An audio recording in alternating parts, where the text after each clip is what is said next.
क्या 2019 की राह प्रधानमंत्री नरेंद्र मोदी के लिए मुश्किल हो गई है? यूपी बिहार उपचुनाव में बीजेपी को झटका। सीएम डिप्टी सीएम की सीट हार गई बीजेपी। गोरखपुर फूलपुर में एसपी बीएसपी गठबंधन जीता। जीत के बाद अखिलेश और मायावती की मुलाकात। अखिलेश मायावती का गठबंधन क्या 2019 में भी होगा? उपचुनाव नतीजों का 2019 के चुनाव पर क्या पड़ेगा असर? कल बीजेपी अध्यक्ष अमित शाह की चाणक्य नीति कामयाब नहीं रही। कल योगी आदित्यनाथ का करिश्मा नाकाम साबित रहा उनके अपने गढ़ में। ऐसी चीज जिसकी हम कल्पना भी नहीं कर सकते थे। कल मोदी मोदी मोदी की भी गूंज सुनाई नहीं दी। सवाल ये कि क्या 2019 की राह अब प्रधानमंत्री नरेंद्र मोदी के लिए बहुत मुश्किल होने जा रही है, और खासकर तब जब ये दो नेता सामने उभर कर आए हैं जिनकी जो जातीय समीकरण है उसका जवाब बीजेपी के पास संभवतः नहीं है। आइए ये रिपोर्ट देखते हैं।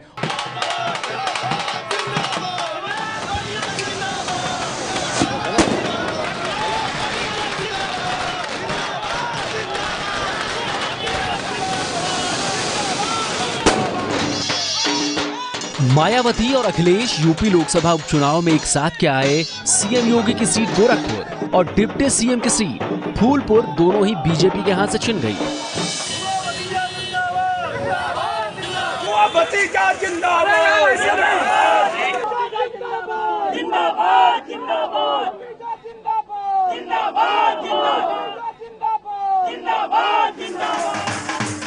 बीजेपी के लिए बुरी खबर बिहार से भी आई।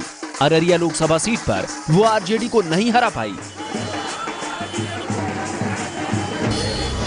लोकसभा की तीनों सीटों पर बीजेपी को मिली हार ने विपक्ष के लिए संजीवनी का काम किया है।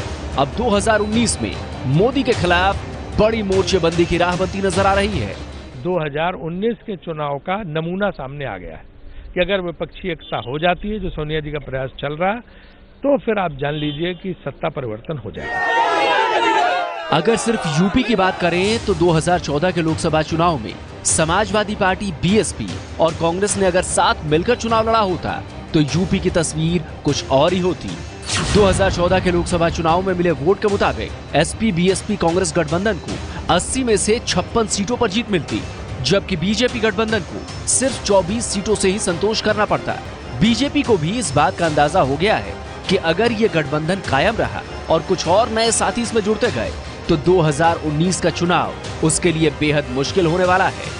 2019 में यह मान करके कि सपा और बसपा मिलकर के लड़ेंगे और उसके आधार पर हमारी रणनीति कैसी होनी चाहिए जिससे हम उत्तर प्रदेश में कमल खिलाने में सफल हों। इस चुनाव ने भी एक दिशा दिखाने का काम किया है। मैं समझता हूं उत्तर प्रदेश से जो बात निकलती है वो देश में पूरी तरीके से उस पर लोग भरोसा करते हैं।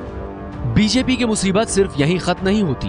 एनडीए की सहयोगी पार्टियों से बढ़ती दूरी भी 2019 के लोकसभा चुनाव में बड़ी मुश्किल बन सकती है। शिवसेना का तो सीधा आरोप है कि बीजेपी साथियों को नजरअंदाज कर रही है, इसलिए ऐसा नतीजा तो आना ही था। अपने मित्रों को नहीं पूछते, अपने अलायंस को नहीं पूछते, तो ये तो नहीं चलेगा। उत्तर प्रदेश की जनता ने जिस प्रकार का निर्णय देने की शुरुआत की है, ये 2019 की तस्वीर अब सामने आ रही है। यानी कुल मिलाकर उपचुनाव के नतीजे बता रहे हैं कि जनता का मूड बदलते देर नहीं लगती। हवा का रुख किधर जा रहा है ये भी साफ साफ दिख रहा है। उधर विपक्ष भी मोदी लहर को 2019 में थामने के लिए न सिर्फ बेकरार है बल्कि पूरे विपक्ष को एक साथ लाने की कोशिशों में है।